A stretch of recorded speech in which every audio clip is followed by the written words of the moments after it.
And so Apple became this voice for democracy that when nobody else would do it, but also a voice for Hong Kong.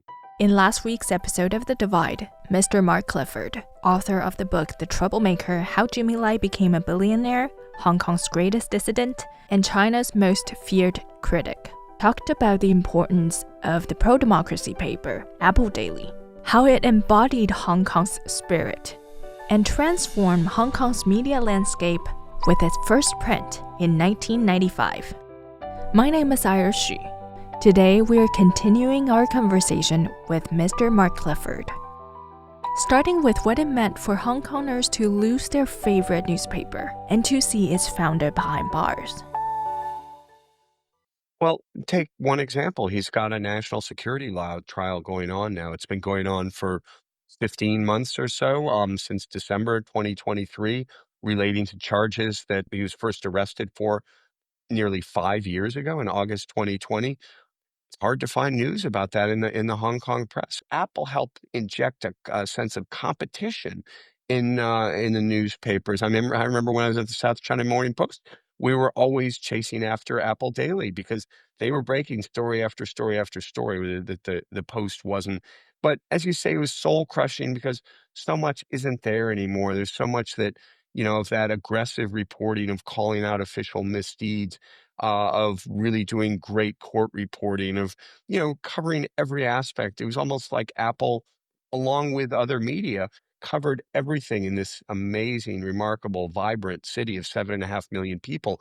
So yes, it's soul crushing, soul destroying that's taken away, and that, Hong Kongers can't really know what's going on. I mean, they can know about the new Michelin star restaurants. It's great. Hong Kong has a lot of stars now in the new list.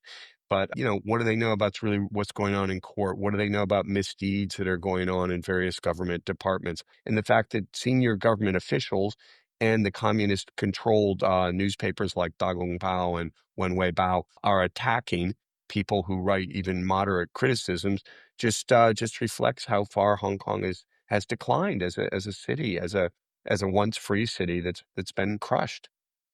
Mark's book is a nonfiction, but as a reader, you get right inside the head of the character as you would in a novel.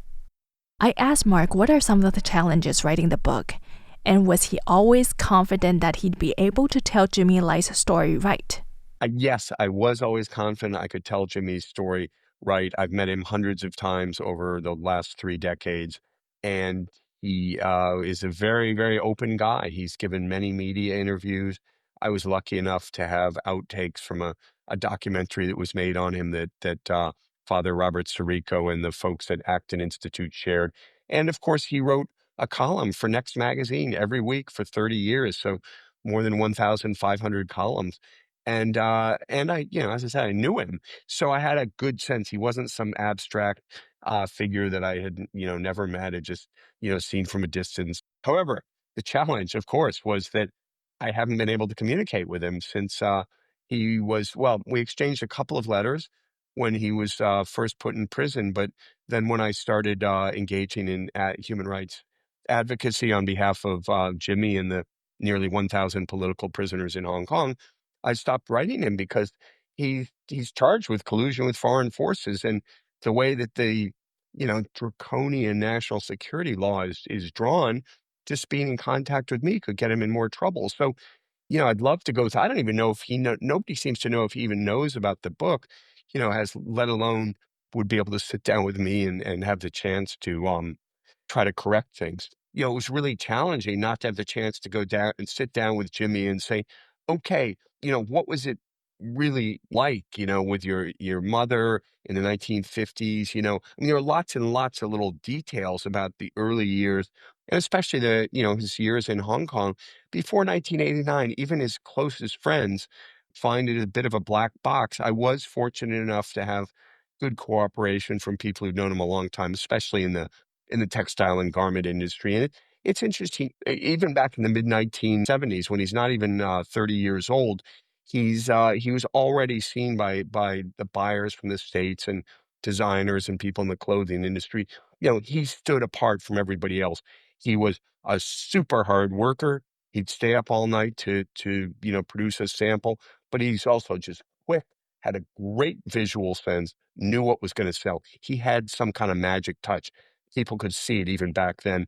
I wish I'd been able to talk about those early years in Hong Kong with him because, all the years I knew him, I never planned to write a biography of him. So it wasn't like I was interviewing him for 30 years. That would have been would have made this a lot easier, I think.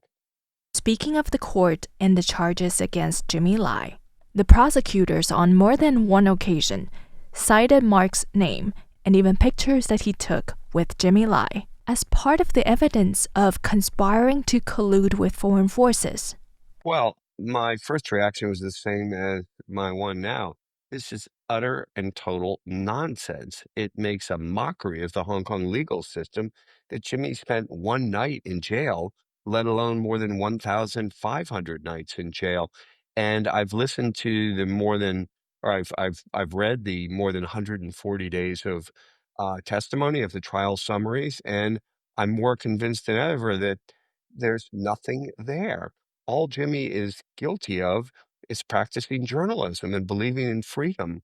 And I think it's such a sad, sad day for Hong Kong that we have judges who are seemingly willing to act as prosecutors who are, it seems, determined to find this brave man who believed in nothing more than freedom and rule of law guilty and throw him behind bars. See that he spends the rest of his life behind bars. I mean, it's really an indictment of Hong Kong. It's Hong Kong and Hong Kong's legal system that seems to me to have been proven guilty. The trial, the testimony has now finished, and the prosecutors have nothing. And yet they should have dropped the charges because there's really no case to answer, but they seem to be unable to stop this machine that's just bulldozing Jimmy and other freedom fighters and, is really raising Hong Kong, destroying Hong Kong. I've always wondered why a billionaire like Jimmy Lai, who could have just leave Hong Kong, decided to stay and be prosecuted by authoritarian regime. I think it's pretty simple. I think that he has such incredible principles and such a belief in himself that he's determined to do the right thing no matter what. I mean, he can be a very stubborn guy, um, and he has this unshakable confidence that in himself that we talked about earlier that was, reflects his background, his childhood, and the fact that he's forged in fires that you and I can only begin to imagine. And he has a sense of principle. And of course, they're really grounded in the Catholic faith, but they predate that. He converted only in 1997, right after the handover, but he had his belief in democracy, and his willingness to go toe to toe with the Chinese Communist Party well before that.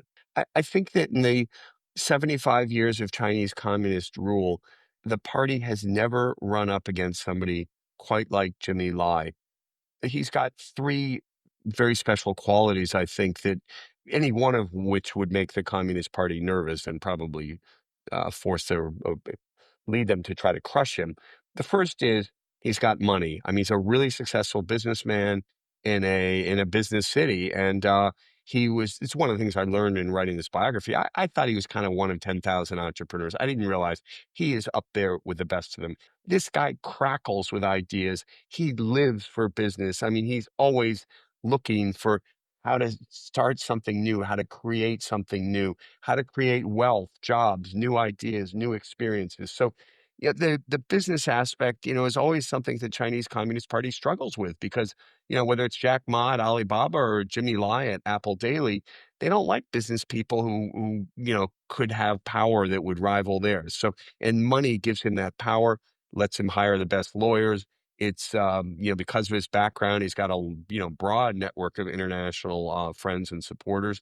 So business number one. He's got the media. This gives him a megaphone, and we know what the Chinese Communist Party thinks of the media. They want to control it. For them, media is propaganda, and it should serve the party. And Jimmy was an independent voice. And we saw, for example, in 2003, what had been a very motley, ragtag, disorganized opposition to Article 23 in the space of, let's say, 8 months before the draft law was first mooted and the July 1st, 2003 protest, we saw it go from a few people on the street to 500,000 people on the street. Now, of course, that wasn't only Jimmy and Apple and Next Magazine, but boy, they were at the center of that. And then we saw in 2014, 2019, just unprecedented protests in Hong Kong. I would say that, in fact, what we saw in Hong Kong in the first 2 decades of this century surpassed anything else that's happened in the People's Republic of China since 1949 in terms of a direct frontal threat to the government. I don't think they were trying to overthrow the CCP, but by the CCP standards, this was a threat, even more so than Tiananmen. And Apple and Next were right in the thick of that. Later on, of course, it was younger activists, a new generation, and Jimmy was quite happy for them to take the lead and for him to take a secondary role. And so we've got the businessman side, the wealth. We've got the media, the propaganda from the Chinese perspective, that megaphone, that platform. And third, and I think this is hardest for the communists to deal with, he actually has principles. He has values. He has something he believes in. Of course, as I've said, this is strengthened and underpinned by his Catholic faith, his deep, deep love and commitment to Teresa, his wife. But it has to do with values, right and wrong, a belief in freedom, that freedom that Hong Kong gave him. I mean, first, just the freedom to eat, the freedom to work, eventually the freedom to start his own business. And then, of course, to engage in political freedom, spiritual freedom. So you look at these three things. Again, as I say, any one of them could have made him a threat. But you look, he's got the money and the power of a businessman. He has the voice, the media voice, the megaphone of a media entrepreneur, and he has deep principles that he will go to the end for and is willing to suffer for. And I'm afraid, really sorry and sad to say, even if that means the cost of his life, he will do this. And so I think, honestly, he poses a problem that the Chinese Communist Party has never really come across. In this trial, and the fact that they're dragging it out and dragging it out and dragging it out, and they've been unable to break him, shows their uncertainty about how to deal with this guy. And they're having to do it in an open courtroom in Hong Kong, not in some, far off, secretive mainland court where everything's over in an hour or two and nobody's, independent is really allowed near the court. He's got good lawyers. Thankfully, we can get some reports, some trial summaries, which are incredibly useful, and we can more or less see what's going on in the court. If you're in Taiwan, you can find Mark's book, The Troublemaker, at the Slight bookstores. Thank you for listening. This episode is produced by Radio Taiwan International.